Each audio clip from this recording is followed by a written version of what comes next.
Ladies and gentlemen, members and supporters of the National Party, and in particular the children of the National Party, I hope the microphones pick up the sounds from the back of the room. And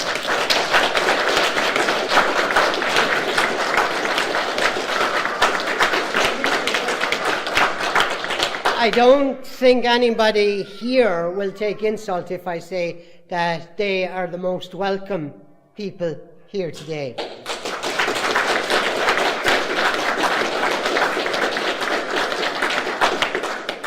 We're here in Derry today to begin a process.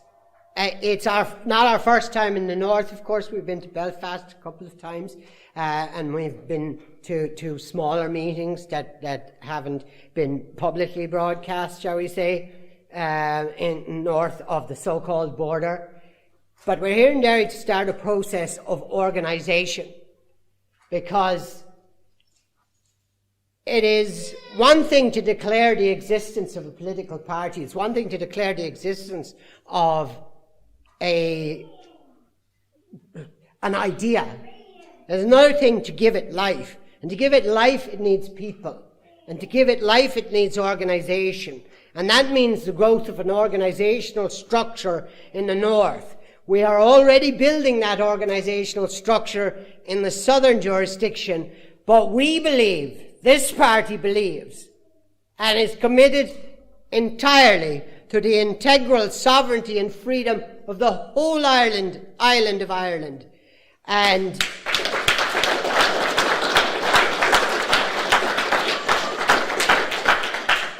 as such, we are determined to contest elections in the 6 counties with the same zeal and the same determination as any other county in Ireland. This is our land, the whole island of Ireland. And we need no constitution to tell us that. Our hearts are enough.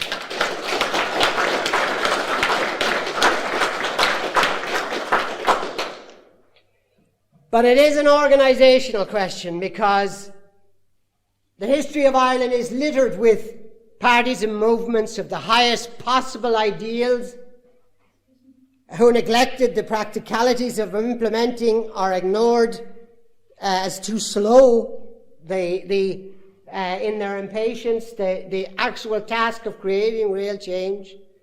And then there have been movements too throughout our history, and we have so many of them, who have sought immediate electoral success without the faintest idea of what to do with that success if they were ever to get it.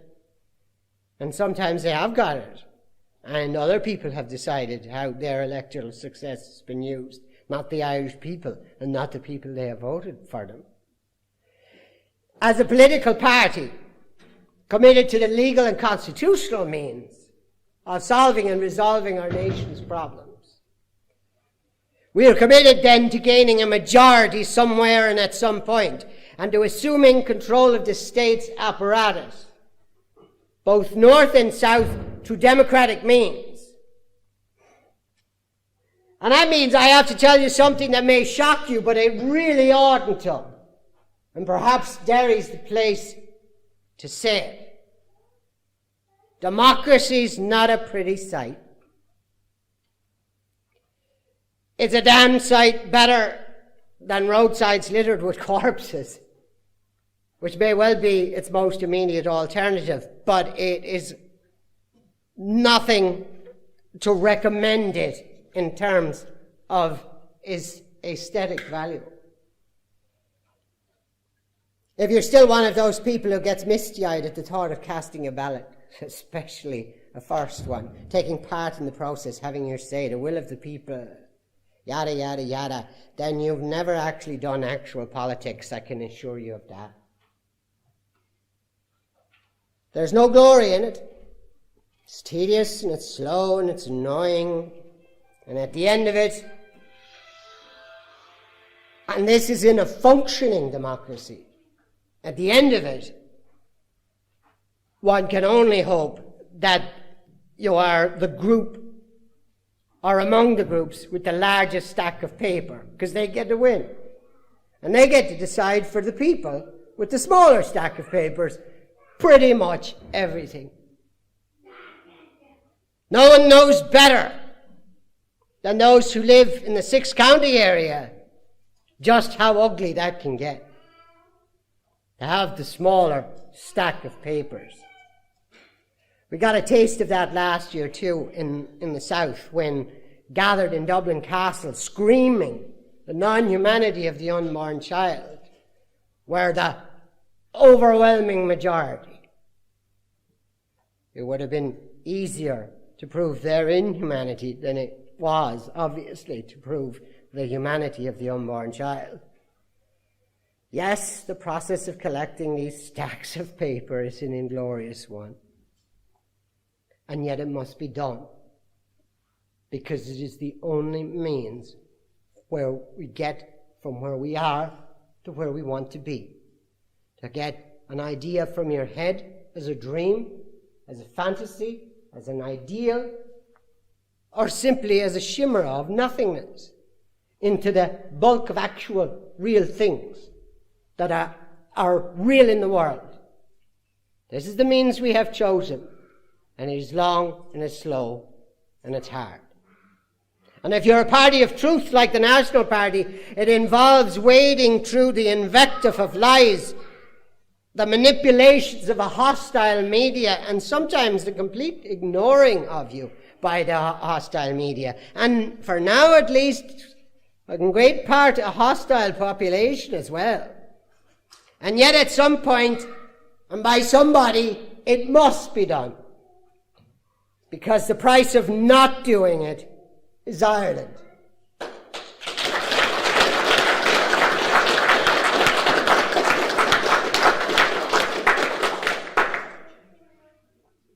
Which brings us to the matter at hand and immediate.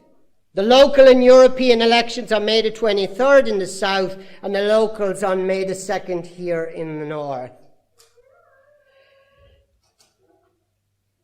Since the National Party was officially announced in November of 2016, we have semi-consistently been bombarded with what I tend to call the idiot question. When are you going to get registered? You're not a real party until you're registered. Etc., etc. And I have answered it time and time again in the same statement. The National Party will be registered when it needs to be registered. And it does not exist on the question of registration or not. But detractors, supposedly on our side, or they would purport to be on our side, have made this a problem, or at least an irritant, particularly on social media, where they have used it to make artificial and groundless invective. And it does test the nerve, and it does test the loyalty, and it does test the trust of the party members. So, as many of you already know, on May the 23rd, 2019, when the electorate of the South go to the polls for the local and European elections, the National Party will be on the official register of political parties.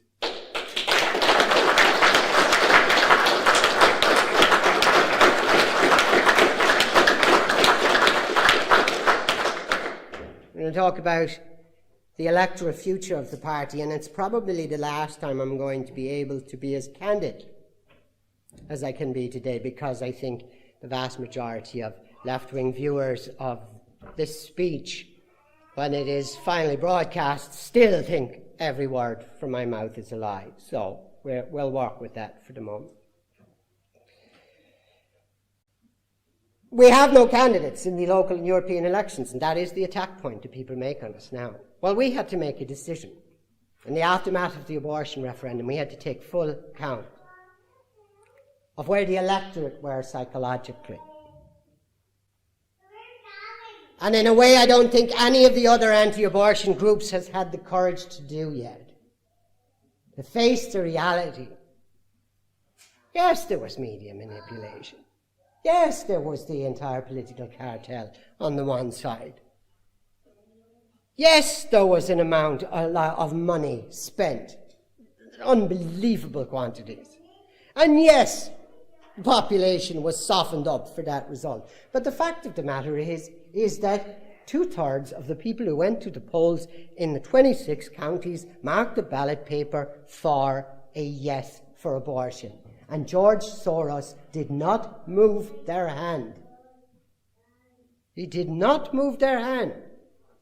And there's no point in pretending that he did. Media manipulation is only an excuse so far. The reality is that the electorate itself is not at a point psychologically and needs to be brought to a point psychologically again where it is healthier. And that means, again, long, tedious campaigning, not simply throwing names onto a ballot paper and hoping for the best. We have the same situation up in the north as well, and there was the question immediately after the referendum in the south, whether there should be a referendum in the north as well. And who here, hand on heart, can be absolutely sure how that referendum would go? And yet the right to life of the unborn child does not depend on my opinion. It does not depend on your opinion. It does not depend on the opinion of the so-called vast majority. But the reality of life and death will hinge on whoever has the largest stack of papers when the time comes. And therefore, when that time comes, that must be us.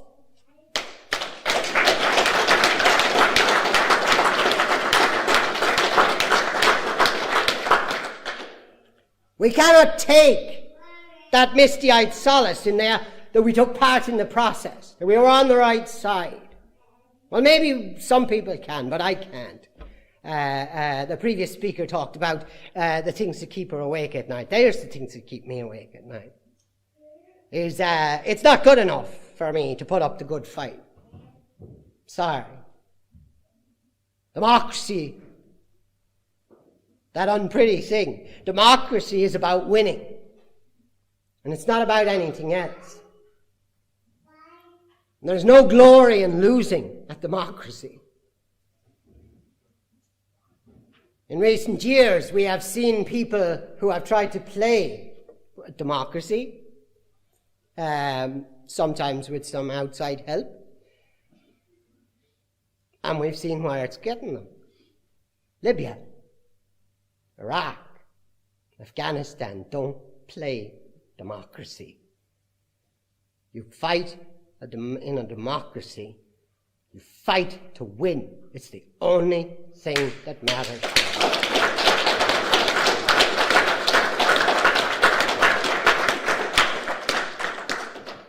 It's not good enough for a political party to simply say, oh, well, we gave somebody to vote for. Or we gave somebody a candidate. We knew they wouldn't win, but sure, what the hell, at least we stood.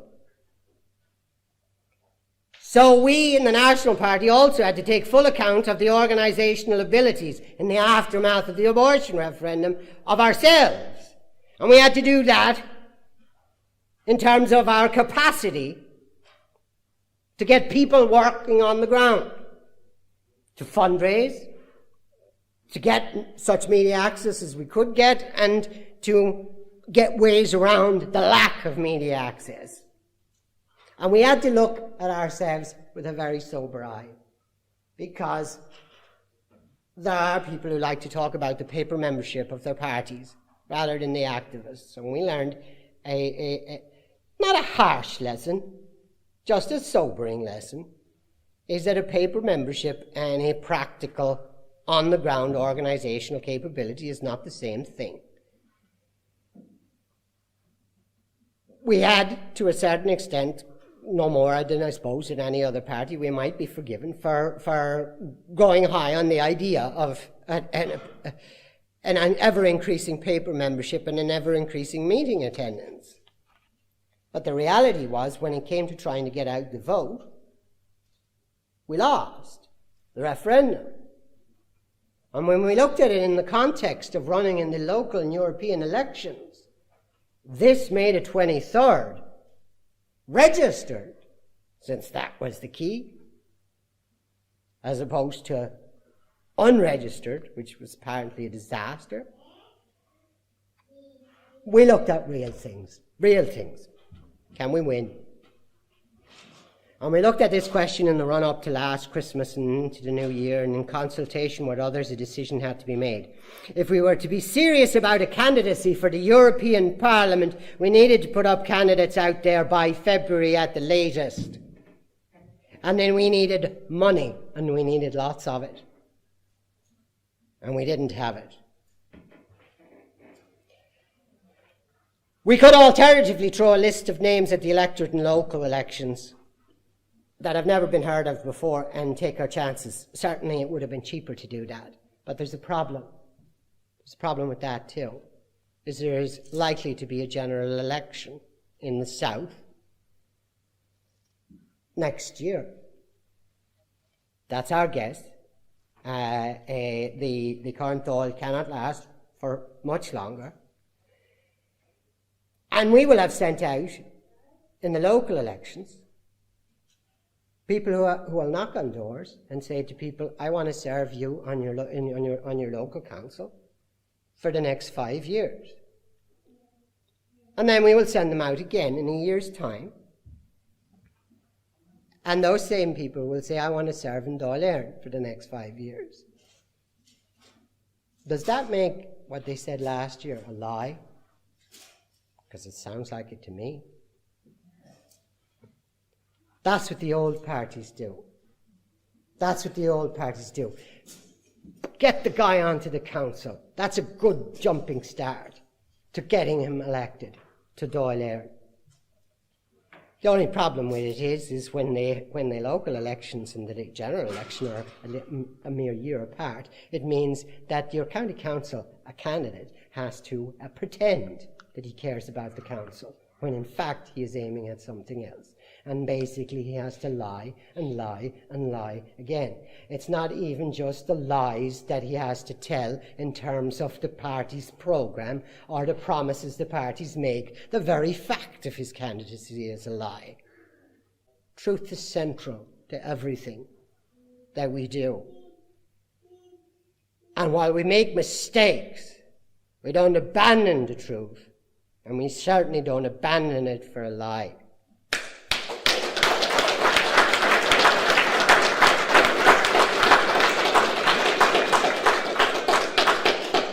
So as we reviewed our potential candidate list for a local election, something striking came back at us. Any name mentioned as fit for council elections seems fit for more. And with the general elections just a year away, were they not then really general election candidates? So that was the locals. And a decision had to be made, and I had to make it. I take full responsibility for it and lay none of it on those who advised me one way or the other. That we would not take part in the local and European elections of 2019, because to take part in the locals in the manner in which some people are doing, with a view to leapfrogging into Dáil Éireann next year, is a lie, and it's a lie we won't tell. And the European elections, yes, I'll tell you straightforwardly, there wasn't the slightest possibility of the National Party at this point getting somebody elected to the European Parliament. So we had to think to ourselves, what are we going to do? Well, we're going to have to turn 2019 into a year of turning paper membership and meeting attendance into real organisational ability. And the start we have made already has been given us significant hope for the future in terms of active commons springing up all over the 26 counties. And from this day forward, from this meeting in Derry, the commons in the 6-county area too. We could not afford logistically or financially the distraction of European elections that I believed we could not win. and local elections, which to a degree would at least be a fraud. So we chose, as an organisation, the tedious hard work of temporary self-vaunting ego-tripping of dishonest politics of the old parties. And we decided that what we needed to do was make an organisation function in 2019 that could truly take on the system parties. I do not know the factors that have led others to different decisions, and I do not presume to judge. Maybe they have different logistical factors in front of them that made them decide to run candidates. Maybe they have a different agenda. As I say, I only had the facts that I had in front of me. And so that is why we do not have a candidate, although we are registered, as I promised we would be. But here I come to the point. This is a pledge. And as I say, no one on the left would believe me here, so it doesn't matter. But you can believe me, because we kept our promise about registration, and I have explained to you why we did not run in the European and local elections, and if they are not sound reasons, I don't know what sound reasons are, but this I pledge, you can take my word for it. Not that we will have TDs in the next Dáil, I don't know, that's up to the electorate. But we will be ready, and we will damn well try. But this is my pledge, and you can take it exactly word for word. The National Party will contest the next general election in the South, expecting that to be in 2020, and we will stand in our own name, not as independents.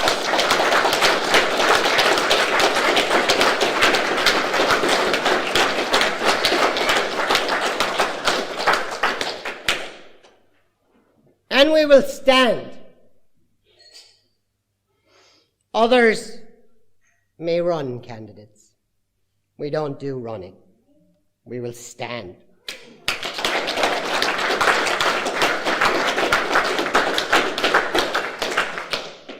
To the people in this room specifically, I'm talking about the jurisdiction of the 6 counties because of the artificial border drawn by foreign powers. It doesn't matter anymore which foreign power it is. The EU unionists that are Sinn Féin or the DUP unionists that are unionists to England.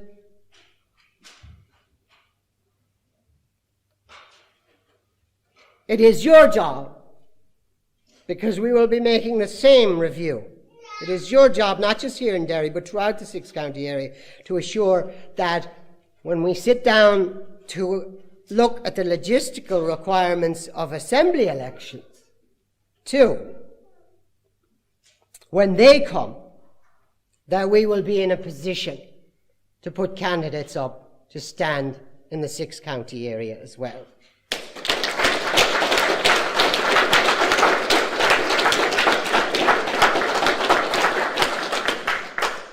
That I do not yet promise, because that's your job. Because facts will be presented to me when that election comes, and I will have to make a decision based on those facts, not on fantasies.